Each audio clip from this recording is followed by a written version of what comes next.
சுகுணா திவாகர் ஒரு புதிய கட்சி ஆட்சிக்கு வந்திருக்காங்க. சட்டமன்ற நடவடிக்கைகளும் அவங்களுக்கு புதுசு.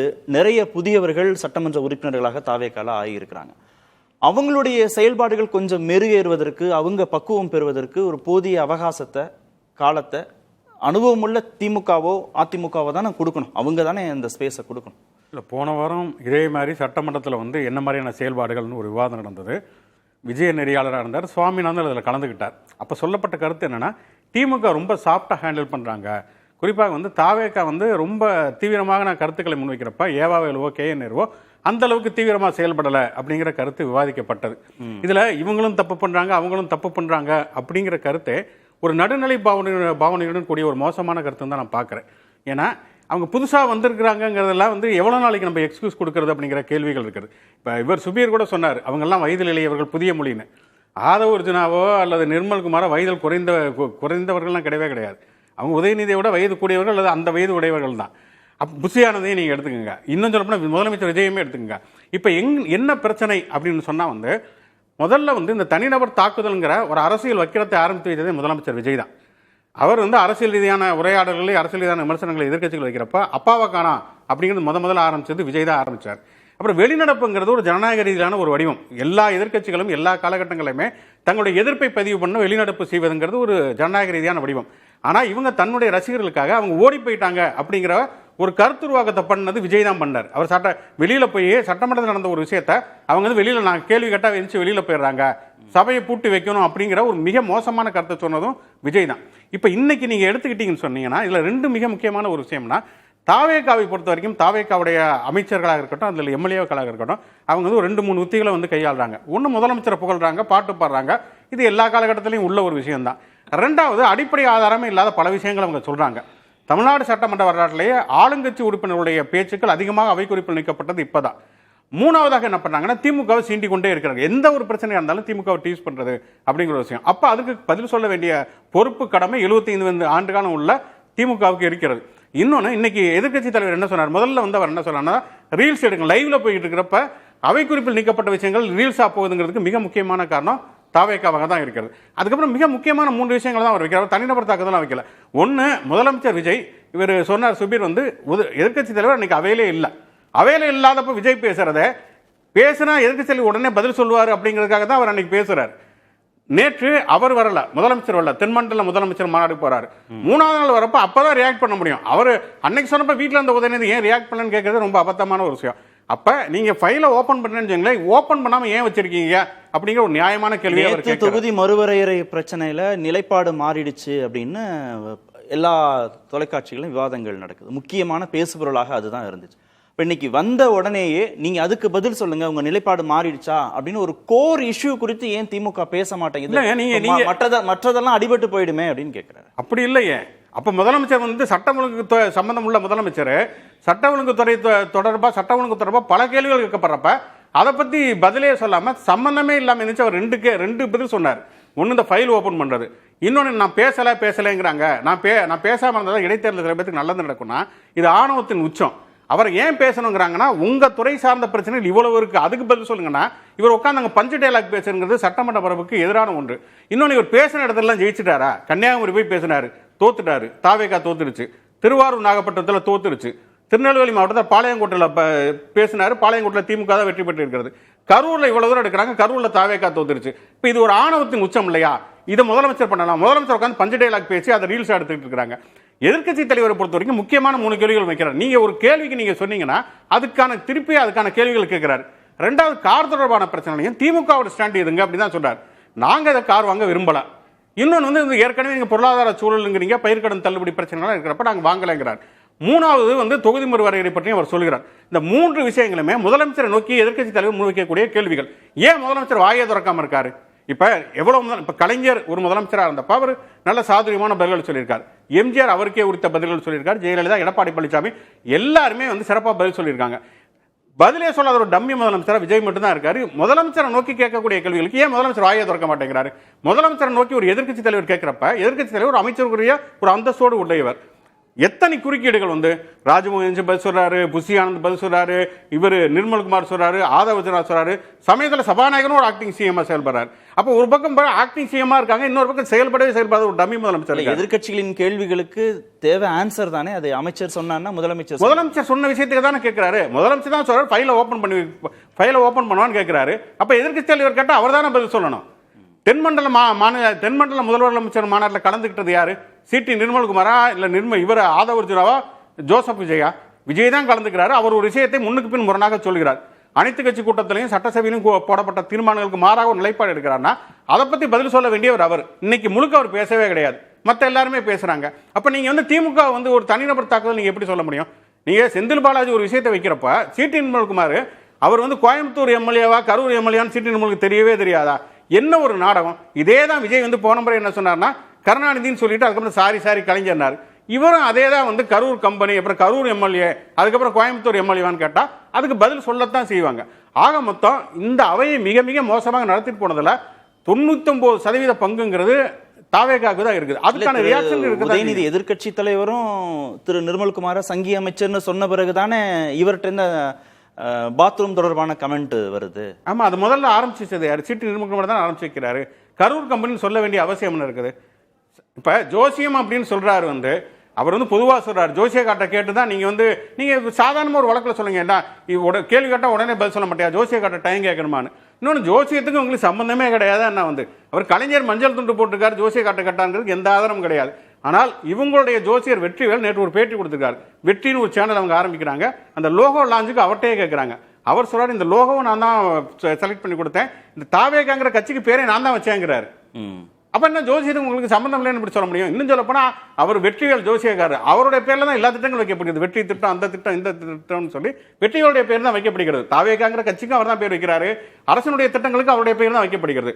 அப்படிங்கிறப்ப இது சாதாரணமா போற போக்கில் சொல்லப்படக்கூடிய ஒரு வார்த்தையை எடுத்துட்டு அவர் வந்து கலைஞரை சிண்டி ஒரு விளக்கம் சொல்றாரு. அதுக்கப்புறமேல் வந்து சம்பந்தமே இல்லாத பல விஷயங்கள் தான் நீங்க வந்து ஒரு துறை சார்ந்து ஒரு விஷயத்தை சொன்னோம்னா அது தொடர்பாக இன்னொன்று அவங்க வந்து எவ்வளவு கேள்விகள் முந்தானத்து ஓபிஎஸ் கூட சொல்றாரு, ஆயிரக்கணக்கான கேள்விகள் வந்து அமைச்சர்கள் துறைகள் தொடர்பாக வைக்கப்பட்டிருக்கிறது. ஆனா வந்து நூற்றுக்கணக்கான பதில்கள் கூட வரல. சபாநாயகரே சொல்றாரு ரொம்ப போரா இருக்காங்க அந்த மினிஸ்டரோட பெர்ஃபார்மன்ஸ்ங்கிறது, கேள்விகளுக்கு பதிலே இல்லை அப்படிங்கிறார். கேள்வி நேரமே வந்து இல்ல. நீங்க எதிர்க்கட்சி தலைவர் அதான் சொல்றாரு, ஒரு நாளைக்கு 20 கேள்விகள் வந்து முன்வைக்கப்பட்டு விவாதிக்கப்படும், 10 கேள்விகள் கூட முன்வைக்கப்பட முடியல. அப்ப நீங்க துறை சார்ந்த கேள்விகளுக்கு வந்து பதிலளிப்பதை தாண்டி நீங்க முதலமைச்சரை புகழ்ந்துங்க, அது எல்லா கட்சிகளும் பண்றதுதான். ஆனால் டீஸ் பண்ணிக்கிட்டே இருந்தீங்கன்னா ரியாக்ஷன் வரத்தான் செய்யும். அப்ப இதனுடைய முழு பொறுப்பை தாவேகா தான் எடுத்துக்கொள்ள வேண்டியது. திரு பிரியன், 2 பேரும் ஒரே மாதிரி தான் நடந்துக்கிறாங்க அப்படின்னு நீங்க நடுநிலையா அதை அணுகவே கூடாது, ஆளுங்கட்சியும் எதிர்க்கட்சியும் ஒரே மாதிரியான செயல்பாடுகளோடு இருக்கிறாங்க அப்படின்னு நீங்க சொல்லக்கூடாதுன்றாரு திரு சுகுணாதேவன். இல்லை, அது வந்து அந்தந்த சூழலை பொறுத்து இருக்கு. அதாவது ஒவ்வொரு சம்பவத்தை பொறுத்து தான் இருக்கு. இப்போ இன்னைக்கு வந்து இவர் கரூர் கம்பெனி ஆரம்பிச்சிடக்கூடாது, அது இன்றைக்கி அவருடைய தப்பு. அது ஆக்சுவலாக அதுதான் அதோட ரியாக்ஷன்ஸ் தான், அதோட செயின் தான் நம்ம பார்க்குறோம் பின்னாடி என்ன வருதுன்ட்டு. அப்போது யார் ப்ரொவோக் பண்ணுறான்றது ஒரு விஷயம் இருக்குது.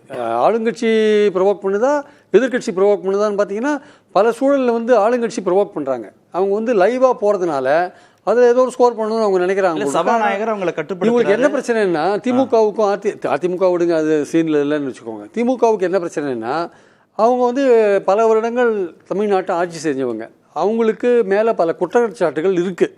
பல விஷயங்கள் அவங்க மேலே குற்றச்சாட்டுகள் நீங்கள் வைக்க முடியும். ஒரு 10 குற்றச்சாட்டு திமுகவை பற்றி சொல்லணும்னா டக்குன்னு சொல்லுவோம். சட்டசபை மாண்பை கெடுத்தது விஷயம்னா 4-5 விஷயங்கள் நம்ம சொல்லுவோம் திமுக ஆட்சியில் நடந்ததெல்லாம். அது அவங்களுக்கு ஒரு வீக் பாயிண்ட் ஆக்சுவலாக திமுகவுக்கு. அது வந்து தாவேகாவுக்கு சௌரியமாக இருக்குது. அவங்க புதுசாக இருந்தால் கூட இந்த விஷயங்கள் அவங்களுக்கு சௌரியமாக இருக்குது. டக்குன்னு உடனே திமுகவை ஏதோ ஒரு விஷயம் சொல்லி அவங்களுக்கு இழுக்கிறது சௌரியமாக இருக்குது. அதை அவங்க வந்து தெளிவாக பண்ணுறாங்க. தெளிவாக பண்ணுறது வந்து தெரிஞ்சிருக்கு. அது அந்த இடத்துல வந்து எதிர்க்கட்சிகள் வந்து வலையில் விழுறாங்களா இல்லையான்றது அந்த சூழலை பொறுத்த ஒரு விஷயம். அதாவது சில இடத்துல வந்து அன்றைக்கி வந்து இவர் பேசுகிறார், மேகதாது விஷயத்தில் வந்து சிஎம் பேசுகிறார், குருவைக்கு வந்து நாங்கள் தொகுப்பு கொடுத்துருக்கோம், நீங்கள் பேப்பர்லாம் படிக்கிறதே கிடையாது அப்படின்னாரு. அவனே உதயநிதி திருப்பி அடித்தார், பேப்பர் படிக்க நாங்கள் குருவை தொகுப்பு கேட்கலைங்க, வறட்சி நிவாரணம் கேட்குறோம், இதுக்கு வித்தியாசம் இருக்குது அப்படின்னார். அதுக்கப்புறம் அவர் பேசுறதே நிறுத்திட்டார். ரொம்ப 4 நாளைக்கு பேசுறதே நிறுத்திட்டார். இன்றைக்கும் பேசலை, தீர்மானங்களை மட்டும் படிக்கிறாருன்றதை நம்ம பார்க்குறோம் நம்ம.